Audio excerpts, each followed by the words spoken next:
En vérité, je vous le dis, si le grain de blé ne tombe en terre et ne meurt, il reste seul, mais s'il meurt, il porte beaucoup de fruits. Celui qui aime sa vie perdra, et celui qui est sa vie dans ce monde la conservera pour la vie éternelle. Rompre l'attachement à la vie présente. Jésus nous dit que celui qui veut recevoir la vie éternelle doit haïr sa propre vie. Inversement, celui qui l'aime, c'est-à-dire qui reste attaché, la perdra. Dans ce passage, la vie éternelle correspond aux nombreux fruits évoqués au verset précédent. Comme le grain de blé tombe en terre, ne peut porter de fruits qu'à la condition de mourir, ainsi notre vie doit être livrée, offerte en quelque sorte perdue pour que naisse en nous une vie nouvelle éternelle. Il n'est naturel aucune créature de désirer être semée dans la terre, livrée à la mort et à l'oubli. De même, aucun d'entre nous ne souhaite instinctivement haïr sa propre vie, mais ces paroles de Christ ne doivent pas être entendues dans un sens morbide ou nihiliste. Elle nous appelle à un détachement radical, à une libération intérieure de notre attachement charnel à l'existence présente. Il ne s'agit pas de mépriser la vie, mais de la remettre entre les mains de Dieu, de vivre non plus pour soi, mais pour l'éternité. Car si nous restons accrochés à cette vie comme à notre unique trésor, le jour viendra où elle nous sera enlevée, et ce sera la fin, l'espérance de la vie éternelle et l'avidité pour les biens de ce monde sont deux réalités irréconciliables. De chercher à tout posséder ici-bas, sans rien perdre pour l'éternité, c'est céder à l'illusion d'une double jouissance, qui n'est que l'expression déguisée de notre convoitise. Une petite résurrection chaque matin. De même que la résurrection ne peut venir qu'après la mort, il nous faut, pour vivre ici-bas une vie réellement renouvelée, mourir chaque jour à nous-mêmes, comme le dit Paul, je meurs chaque jour.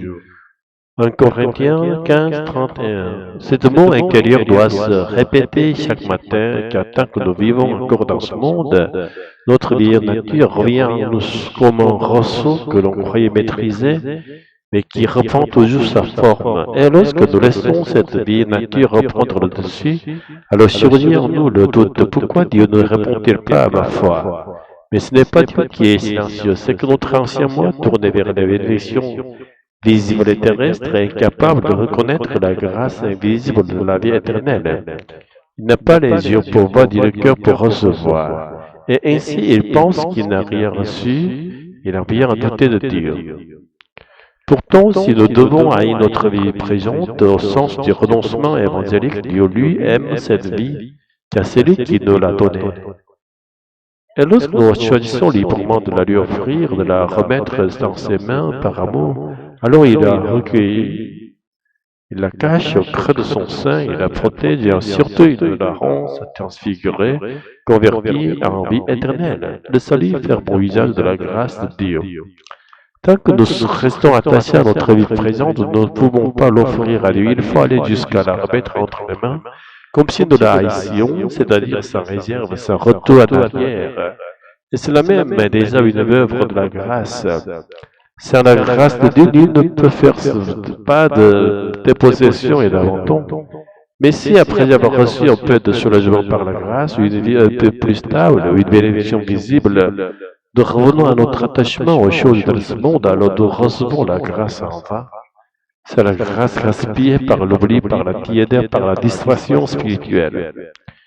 Puisse chacun de nous devenir un croyant qui vit uniquement pour la vie éternelle, un disciple dont la vie entière est tendue vers le royaume. Je le prie au nom de Jésus. Amen. Puisque nous travaillons avec Dieu, nous vous exhortons à ne pas recevoir sa grâce en vain. Car il dit au temps favorable, je t'ai exaucé, au jour du salut, je t'ai secouru. Voici maintenant le temps vraiment favorable, va maintenant le jour du salut.